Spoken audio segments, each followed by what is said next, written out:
அனைவருக்கும் வணக்கம்.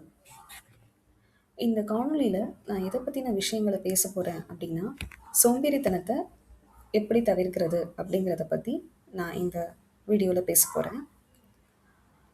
இது ரொம்ப ஒரு சாதாரணமான விஷயமா தெரிஞ்சாலும் கூட, நம்ம வாழ்க்கைய பாதிக்கிற ஒரு விஷயம் அப்படின்னா, அது நம்மளுடைய சோம்பேறித்தனம் தான். நம்ம எல்லாருமே கடினமா உழைக்கக்கூடியவங்க தான். ஆனா, சில நேரம் நம்ம வேலை செய்யணும் அப்படின்னு தெரிஞ்சாலும் கூட, இன்னும் கொஞ்ச நேரத்துக்கு அப்புறமா பண்ணலாம். இல்லன்னா நாளைக்கு பார்த்துக்கலாம் அப்படின்னு சொல்லி நம்ம நினைக்கிறோம். அதுதான் சோம்பேறித்தனம். இதுக்கு கம்ப்ளீட்டா நம்ம தீர்வு காண்றதுக்கு சில சிம்பிளான விஷயங்கள புரிஞ்சுக்கிட்டா, அத நம்ம கட்டுப்பாட்டுக்குள்ள சோம்பேறித்தனத்த கொண்டு வர முடியும். முதல் விஷயம் என்ன அப்படின்னா, நம்மளுடைய இலக்கில் ஒரு தெளிவு இருக்கணும். நம்மளுடைய ஆம்பிஷன்ல ஒரு கிளாரிட்டி இருக்கணும். நாம இந்த விஷயத்த எதுக்காக பண்ணணும் அப்படிங்கிற ஒரு கேள்விய நமக்கு நாமே கேட்கணும்.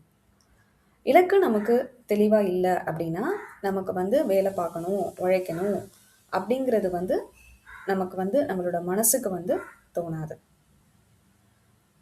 நல்ல ஒரு வாழ்க்கை வேணும் அப்படின்னு நம்ம சொல்றது ஒரு இலக்கு இல்ல. அது ஒரு ஆசை. ஆனா, இந்த வருஷத்துக்குள்ள ஒரு வேலை கிடைக்கணும், இல்ல இந்த எக்ஸாம கிளியர் பண்ணணும், இந்த ஸ்கில்ல கத்துக்கணும் அப்படின்னு நம்ம செட் பண்ண ஆரம்பிச்சோம். ஒரு ஒரு அம்பிஷன் செட் பண்ண ஆரம்பிச்சோம். ஒரு இலக்க வைக்க ஆரம்பிச்சோம் அப்படின்னா, நம்மளுடைய மூளை ஆட்டோமேட்டிக்கா அதுக்கேத்த மாரி பிளான் பண்ண ஆரம்பிக்கும். தெளிவே இல்லாத ஒரு அம்பிஷன நம்ம வச்சிருக்கோம் அப்படின்னு சொன்னா, அது நம்மளோட சோம்பேறித்தனத்துக்கு ஒரு எக்ஸ்கியூஸ குடுத்துரும். நம்ம என்ன பண்ணாலும் அது சரியா போகல அப்படின்னு சொல்லிட்டு, நம்மள நாமளே நம்ம ஏமாத்திக்கிட்டு நம்ம இருப்போம். அதனால நம்மளோட இலக்கின் மேல, நம்மளோட ஆம்பிஷன் மேல நமக்கு ஒரு கிளாரிட்டி இருக்கணும். அதனால நம்ம என்ன கோலு, எத நோக்கி நம்ம பயணம் பண்றோம் அப்படிங்கிறத நம்ம கிளியரா எழுதணும். இதுதான் ஃபர்ஸ்ட் ஸ்டெப். 2வது என்ன அப்படின்னா, நம்மளுடைய அந்த பெரிய வேலைய சின்ன சின்ன வேலைகளா நம்ம பிரிச்சு வச்சுக்கணும். நம்ம சோம்பேறியா ஆறதுக்கான முக்கியமான ஒரு காரணம் என்ன அப்படின்னா, நம்மளுடைய வேலை நமக்கு ஒரு பெருசா தெரியறது தான். இப்ப ஒருத்தவங்க எக்ஸாம்க்கு படிக்கிறாங்க அப்படின்னு சொல்லி பார்த்தோம் அப்படின்னா, அவங்க என்ன நினைக்கிறாங்க, நம்ம இந்த முழு சிலபஸையும் நம்ம உட்காந்து படிக்கணும் அப்படின்னு சொல்லிட்டு நினைக்கிறாங்க. அப்போ அந்த படிக்கணுங்கிற வேலை அவருக்கு ரொம்ப மலைப்பா தோணுது. அதே மாரி ஒரு கம்பெனியில வேலை பார்க்குறவங்க ஒரு ப்ராஜெக்ட்ட முடிக்கணும்னு நினைக்கிறாரு. அப்ப என்ன, அந்த ப்ராஜெக்ட் ஒரு பெரிய ப்ராஜெக்ட்டே முடிக்கணும் அப்படின்னு சொல்லிட்டு மைண்ட்ல தோன்றது என்ன அப்படின்னா, ஒரு பெரிய மலைப்ப கொண்டு வருது. அதனால நம்ம என்ன பண்றோம், ஆட்டோமேட்டிக்கா பின்னோக்கி நம்ம ஓட ஆரம்பிக்கிறோம். அதுக்கு பதிலா என்ன அப்படின்னா, அந்த வேலைய நம்ப சின்ன சின்ன பகுதியா பிரிச்சுக்கணும். உதாரணமா படிக்கக்கூடியவங்க இன்னைக்கு ஒரு 20 நிமிஷம் மட்டும் படிக்குங்க படிக்கலான்ட்டு இருக்கேன். இல்லன்னா இன்னைக்கு நான் ஒரு பேஜ் மட்டும் எழுதி பார்க்கலான்ட்டு இருக்கேன். அப்படின்னு சின்ன சின்ன டாஸ்க்கா நம்ம நம்மளுடைய வேலைகள பிரிச்சுக்கணும். அந்த மாரி நம்ம சின்ன சின்ன வேலையா அந்த ஒரு பெரிய வேலைய சின்ன சின்ன டாஸ்க்கா நம்ம பிரிக்கும்போது, நம்மளோட மூளை அத பயப்படாம என்ன பண்ண ஆரம்பிக்கும் அப்படின்னா, அக்செப்ட் பண்ண ஆரம்பிக்கும். அதுக்கப்புறம் ஒவ்வொரு டாஸ்க்கையும் நம்ம முடிக்கிறபோது, நமக்கு ஒரு தன்னம்பிக்கை வரும். ஒரு கான்ஃபிடன்ஸ் வரும். அப்படி நமக்கு கான்ஃபிடன்ஸ் வரும்போது, நம்ம என்ன பண்ணுவோம் அப்படின்னா, நம்ம அடுத்த ஸ்டெப் எடுத்து வைப்போம். எதுவுமே நம்ம செய்யலைன்னா வரும் விளைவுகள நம்ம நெனச்சு பார்க்கணும். இந்த பாயிண்ட் கொஞ்சம் கஷ்டமானது. ஆனா ரொம்ப பவர்ஃபுல்லான பாயிண்ட்.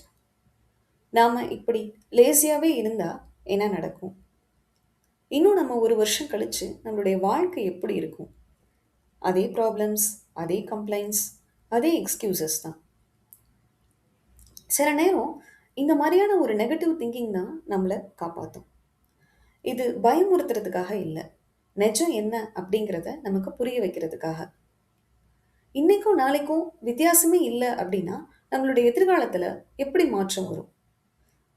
இந்த ஒரு கேள்வி தான் நம்மளுடைய சோம்பேறித்தனத்தை என்ன பண்ணி பார்க்கும் அப்படின்னா, கொஞ்சம் ஆட்டி பார்க்கும்.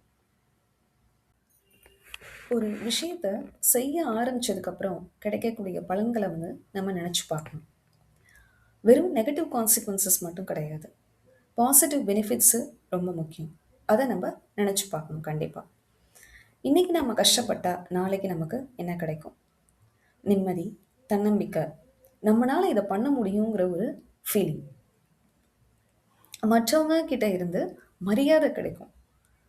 முக்கியமா நம்ம கண்ணு முன்னாடி நாம வளர்றத நாமளே நம்ம பார்க்க முடியும்.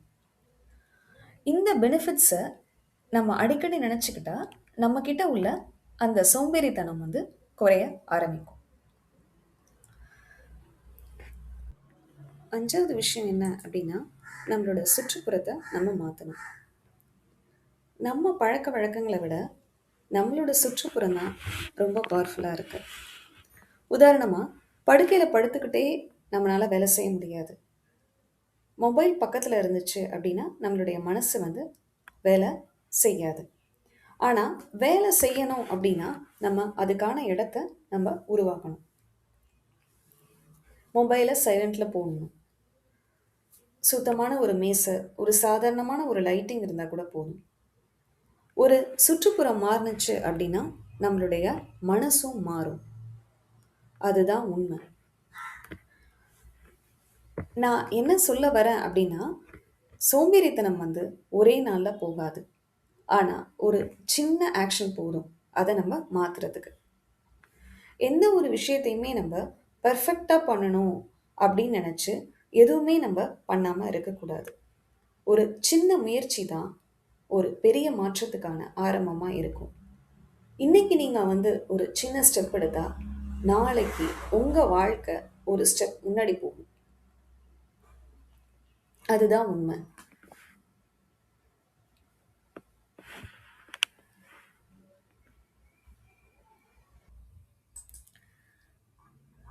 முடிவா சொல்லணும்னு ஆரம்பிச்சா, சோம்பேறித்தனம் அப்படிங்கிறது நம்ம திறமை இல்லாததுனால வர்றது கிடையாது. தெளிவு இல்லாத இலக்கு, நமக்கு பெருசா தோன்ற ஒரு வேலை மற்றும் சரியான சூழல் இல்லாதனால தான் நமக்கு சோம்பேறித்தனம்ங்கிறது வருது. ஒரே நாள்ல நம்ம முழுசா மாறிறணும் அப்படின்னு நம்ம நினைக்கக்கூடாது. இன்னைக்கு நம்ம ஒரு சின்ன முடிவு, ஒரு சின்ன ஆக்ஷன் எடுக்கணும். அது போதும். பெர்ஃபெக்ட்டா செய்யணும்னு நம்ம காத்திருக்காம, இப்போ நம்ம செய்ய ஆரம்பிச்சோம் அப்படின்னா, அந்த செயல் நம்மளுடைய வாழ்க்கைய மெதுவா, ஆனா உறுதியா கண்டிப்பா மாத்தும். சோம்பேறித்தனத்துக்கு எதிரான ஒரு பெரிய ஆயுதம் அப்படின்னு நினைக்கிறது என்ன அப்படிங்கன்னா, நம்ம எடுத்து வைக்கக்கூடிய முதல் அடிதான். First action. இன்னைக்கு நீங்க எடுக்கக்கூடிய ஒரு சின்ன சின்ன முயற்சி தான் ஒரு உங்களுடைய வாழ்க்கையில நாளைக்கு ஒரு பெரிய மாற்றத்த கொண்டு வரும். நன்றி.